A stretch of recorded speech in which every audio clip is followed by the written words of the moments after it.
ఏదైతే నిన్న తెలంగాణ రాష్ట్ర మరి ప్రజాభవన్లో నిర్వహించినటువంటి వికలాంగుల ఉచిత సహాయ ఉపకరణాల పంపిణీ కార్యక్రమంలో రాష్ట్ర ముఖ్యమంత్రి గారు గొప్పలు చెప్పుకునేటువంటి ప్రయత్నం చేశారు.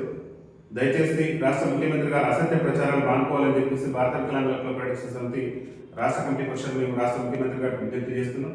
ముఖ్యంగా రాష్ట్ర ముఖ్యమంత్రి రేవంత్ రెడ్డి గారు నిన్న వికలాంగుల సంక్షేమానికి మేము పాటుపడుతున్న మా కాంగ్రెస్ ప్రభుత్వం వికలాంగుల అన్ని రంగాల్లో రాణించడం కోసం మా ప్రభుత్వం మరి ప్రత్యేకమైనటువంటి కృషి చేస్తుందని చెప్పేసి మాటలు చెప్పుకునేటువంటి ప్రయత్నం చేశారు. ఇవాళ తెలంగాణ రాష్ట్రంలో రాష్ట్ర ముఖ్యమంత్రిగా రేవంత్ రెడ్డి గారు బాధ్యతలు చేపట్టినటి నుంచి కూడా అడుగుడున్న మా వికలాంగుల సమాజం పట్ల వివక్ష ప్రదర్శిస్తూ ఉన్నారు. వారు ఏ పథకం తీసుకున్నా ఎక్కడ తీసుకున్నా కానివ్వండి వికలాంగుల సమాజాన్ని విస్మరించడమే రేవంత్ రెడ్డి గారు లక్ష్యంగా పనిచేస్తున్నారు. దానికి అనేకమైనటువంటి ఉదాహరణలు ఉన్నాయి. గతంలో ఈ రాష్ట్ర ముఖ్యమంత్రికి ఉన్నటువంటి ప్రస్తుతం రాష్ట్ర ముఖ్యమంత్రికి ఉన్నటువంటి రేవంత్ రెడ్డి గారు పిసిసి అధ్యక్ష హోదాలో కాంగ్రెస్ పార్టీ పిసిసి అధ్యక్ష హోదాలో రాష్ట్ర ముఖ్యమంత్రి రేవంత్ రెడ్డి గారు వాళ్ళ ఎన్నికల మేనిఫెస్టోలో పెట్టారు. ఏమని పెట్టారంటే అభయాస్త్ర మేనిఫెస్టో, కాంగ్రెస్ పార్టీ అభయాస్త్ర మేనిఫెస్టోలో 29 అంశాల్లో పేర్కొన్నారు.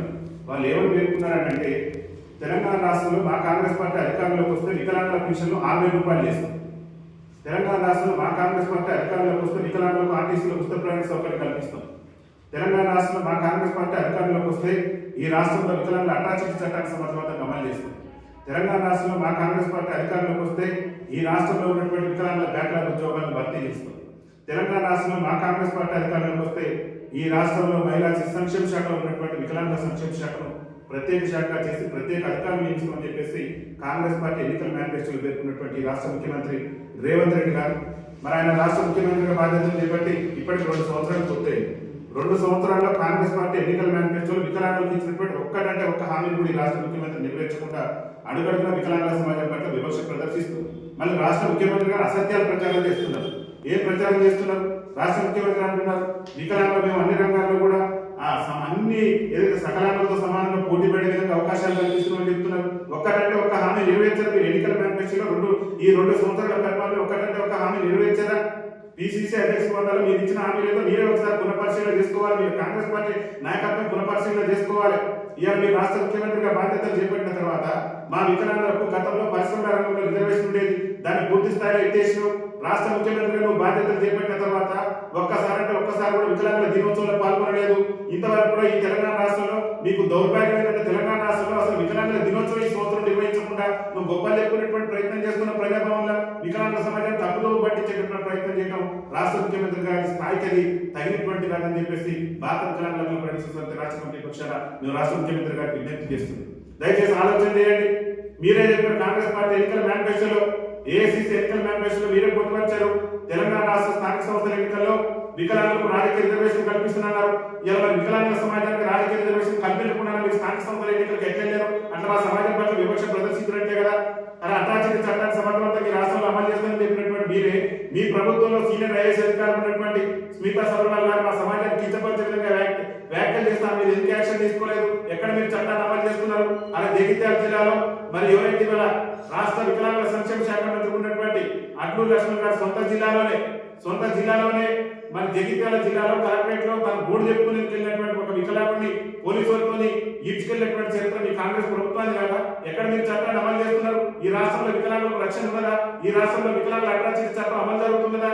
నువ్వు ఎందుకు గొప్ప చెప్పుకునే ప్రయత్నం చేస్తున్నామని చెప్పేసి రాష్ట్ర ముఖ్యమంత్రి రేవంత్ రెడ్డి గారిని ప్రశ్నిస్తున్నాం. మీకు చిత్తశుద్ధి ఉంటే వాయిదా వేయండి. మీరు త్వరలో నిర్వహించబోతున్నటువంటి మున్సిపల్ ఎన్నికల్లో వాయిదా వేయండి. మున్సిపల్ ఎన్నికల్లో వాయిదా వేసి అసెంబ్లీకి సమావేశపరిచి చట్టసభలో వికలాంగులకు రాజకీయ రిజర్వేషన్ కల్పించిన తర్వాతనే మున్సిపాలిటీ ఎన్నికల వికలాంగులకు రాజకీయ రిజర్వేషన్ కల్పించిన తర్వాతనే ఎన్నికలు పెట్టండి. మీరు నిన్న అంటున్నారు మీరు ట్రాన్స్జెండర్లకు కోఆప్షన్ సభ్యులకు అవకాశం కల్పిస్తారని చెప్పేసి మీరు చెప్పారు. దాన్ని నేను కూడా స్వాగతిస్తున్నాను. ట్రాన్స్జెండర్లకు కోఆప్షన్ సభ్యులకు అవకాశం కల్పించడానికి భారత వికలాంగుల హక్కుల పరిరక్షణ సమితి తెలంగాణ వికలాంగుల సమాజం స్వాగతిస్తుంది. కానీ కాంగ్రెస్ పార్టీ ఎన్నికల మేనిఫెస్టోలో మీరే పెట్టిన ఏఐసిసి ఎన్నికల మేనిఫెస్టోలో వికలాంగులకు స్థానిక సంస్థలో రిజర్వేషన్ కల్పిస్తాం, వికలాంగులు కూడా రాజ్యాధికారంలో భాగస్వామ్యం చేస్తామని చెప్పేసి మీరు ఎన్నికల మేనిఫెస్టోలో పెట్టి మీరు వాళ్ళ గురించి మాట్లాడటానికి మీరు తప్పు పట్టట్లేదు. కానీ మరి మా సంగతి ఏంటని రాష్ట్ర ముఖ్యమంత్రి గారిని ప్రశ్నిస్తున్నాం. దయచేసి మీకు చిత్తశుద్ధి ఉంటే మున్సిపల్ ఎన్నికల్లో వికలాంగుల రిజర్వేషన్ కల్పించిన తర్వాత మీ రాష్ట్రంలో మున్సిపాలిటీ ఎలక్షన్స్ నిర్వహించాలి. దాంతోపాటు రాష్ట్ర ముఖ్యమంత్రి గారు ప్రధానంగా వివక్ష వికలాంగులే కాదు వికలాంగుల విద్యార్థుల పట్ల కూడా పూర్తి స్థాయి వివక్ష ప్రదర్శించేటువంటి ప్రయత్నం చేస్తుంది. ముఖ్యంగా తెలంగాణ రాష్ట్ర ముఖ్యమంత్రి రేవంత్ రెడ్డి గారు 2024లో చేపట్టినటువంటి చేపట్టినటువంటి డిఎస్సి నియామకాలలో 2024లో చేపట్టినటువంటి డిఎస్సి నియామకాలలో ఏదైతే మరి కేంద్ర ప్రభుత్వం కానివ్వండి, సుప్రీంకోర్టు జడ్జిమెంట్ కానివ్వండి, రజనీష్ కుమార్ పాండే ఏదైతే జడ్జిమెంట్ ఏదైతే ఉందో వాటి నిబంధనలకు విరుద్ధంగా విద్యాశాఖను అస్తవ్యస్తం చేస్తున్నాడు ఈ రాష్ట్ర ముఖ్యమంత్రి. విద్యా వ్యవస్థను మొత్తం కూడా బస్సు పట్టిస్తున్నాడు. దానికి అనేకమైనటువంటి ఉదాహరణలు ఉన్నాయి. వికలాంగ విద్యార్థులకు విద్యను అందకుండా దూరం చేయడంలో రాష్ట్ర ముఖ్యమంత్రి రేవంత్ రెడ్డి గారు ముందు వరుసలో ఉన్నారు. అది ఏ విధంగా అనేది కూడా నేను చెప్తాను. తెలంగాణ రాష్ట్ర ప్రభుత్వం ఏర్పడిన తర్వాత మొట్టమొదటి 2024లో చేపట్టినటువంటి డిఎస్సి నియామకాల్లో స్పెషల్ బీఎడ్ చేసినటువంటి అభ్యర్థులకు అంటే వికలాంగ పిల్లలకు బోధించినటువంటి అభ్యర్థులు ఎవరైతే ఉన్నారో ఈ స్పెషల్ బీఎడ్ చేసినటువంటి అభ్యర్థులు వాళ్ళు 100% రిక్రూట్మెంట్ చేయవలసి ఉంది రేవంత్ రెడ్డి గారు. మరి 100% రిక్రూట్మెంట్ చేయకుండా కేవలం 30% రిక్రూట్మెంట్ చేసి వికలాంగ పిల్లలకు ఉపాధ్యాయులు లేనటువంటి కొత్తను తీసుకొచ్చి ఇలా వికలాంగులను విద్యకు దూరం చేసినటువంటి రాష్ట్ర ముఖ్యమంత్రి మీరు చరిత్రకి ఎక్కుతారు. మీకు చిత్తశుద్ధి ఉంటే వికలాంగ సమాజం పట్ల, వికలాంగ విద్యార్థుల పట్ల మీకు చిత్తశుద్ధి ఉంటే మీరు చేయండి.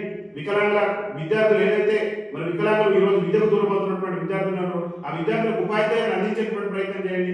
సుప్రీంకోర్టు గైడ్లైన్స్ ప్రకారం రజనీష్ కుమార్ పాండే జడ్జిమెంట్ ప్రకారం మీరు చిత్తశుద్ధి ఉంటే ఖచ్చితంగా 100% ఈ స్పెషల్ బీఎడ్ చేసినటువంటి అభ్యర్థులను రిక్రూట్మెంట్ చేయాలి. కేవలం 70% చేసి 30% ప్రమోషన్లకు ఇస్తే కానీ మెరిట్ స్కోర్ ఉన్నటువంటి విద్యార్థులు ఉన్నారు, అందులో బలహీన వర్గాల విద్యార్థులు ఉన్నారు.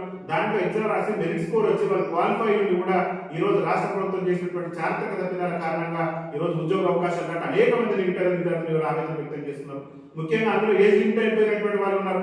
అరే ఎగ్జామ్ రాశారు, మెరిట్ స్కోర్ ఉన్నది. రాష్ట్ర ప్రభుత్వం ఇక్కడ ఉన్నటువంటి ఉన్నత విద్యాశాఖలో ఉన్నటువంటి అధికారులు చేసినటువంటి చారిత్రక తప్పిదం కారణంగా ఇలా వికలాంగ పిల్లలు విద్యకు దూరమైనటువంటి పరిస్థితి ఉంది. కాబట్టి రాష్ట్ర ముఖ్యమంత్రి గారు కూడా దీనికి సంబంధించి కూడా ఏదైతే స్పెషల్ బీఎడ్ అభ్యర్థులకు అన్యాయం జరుగుతుంది, ఈ స్పెషల్ బీఎడ్ టీచర్లను నియామకలేకపోవడం వల్ల తెలంగాణ వికలాంగులకు అన్యాయం జరుగుతుందని చెప్పేసి రాష్ట్ర ముఖ్యమంత్రి రేవంత్ రెడ్డి గారిని 100% రిక్రూట్మెంట్ జరగాలి. కేవలం మన దగ్గర 30% రిక్రూట్మెంట్ జరిగింది, 70% ప్రమోషన్ కేటాయించింది. అన్యాయమయ్యా, ఇది నిజంగా ఇక్కడ అర్హత కలిగి ఎగ్జామ్ రాసి మెరిట్ కోర్స్ సాధించినటువంటి అభ్యర్థులు నష్టపోయారని చెప్పేసి రాష్ట్ర ముఖ్యమంత్రి గారికి నేరుగా మరి వారికి లేఖ అందించడం కూడా జరిగింది. అదొకటేగా ఈ రాష్ట్రంలో ఉన్నటువంటి మంత్రి గారు అట్లూరు లక్ష్మణ్ గారు వికలాంగుల సంక్షేమ శాఖ మంత్రి గారు నేరుగా ముఖ్యమంత్రి గారికి రిఫర్ చేశారు. సార్ నిజంగా ఇది వాస్తవంగా వికలాంగుల పిల్లలు విద్యకు దూరమయ్యే అవకాశం ఉంది, దీని మీద మీరు పరిశీలన చేయండి.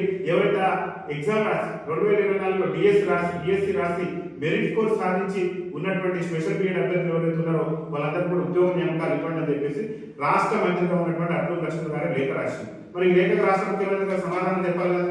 అంటే రాష్ట్ర ముఖ్యమంత్రి గారు మాయ మాటలతోని ప్రజాస్వామ్యం పూర్తి చేసే ప్రయత్నం చేస్తున్నారు. రేవంత్ రెడ్డి గారు చిత్తశుద్ధి ఉంటే వెంటనే వీళ్ళు ఎవరైతే అర్హత ఉండి మెచ్చుకున్నటువంటి అభ్యర్థులు ఉన్నారో వాళ్ళందరూ కూడా ఉద్యోగాలు ఇచ్చి మరి వాళ్ళ సంక్షేమానికి పాటుపడి వికలాంగుల విద్యార్థులకు విద్యను విధంగా కృషి చేయాలని చెప్పేసి భారత వికలాంగుల హక్కుల పరిరక్షణ సమితి రాష్ట్ర కమిటీ పరిషత్ విజ్ఞప్తి చేస్తున్నాం. ఆర్టీసీలో మేరకు ఇచ్చిన మాదిరిగా మా వికలాంగులకు ఉచిత రవాణా ఇవ్వండి. అదేవిధంగా రాష్ట్రంలో వికలాంగుల బ్యాక్లాగ్ ఉద్యోగాల భర్తీకి వెంటనే చర్యలు తీసుకుని నోటిఫికేషన్ విడుదల చేయండి. వికలాంగుల సంక్షేమానికి పాటుపడండి. ఏళ్ల తరబడి వికలాంగుల బ్యాంకు రుణాలు వికలాంగులు ఇబ్బంది పడుతున్నారు. వికలాంగుల సమాజం మీద చిత్తశుద్ధి ఉంటే గతంలో ప్రభుత్వం దళిత బంధు తెచ్చింది. దళిత బంధు కానీ వికలాంగుల బంధు తీస్తారండి.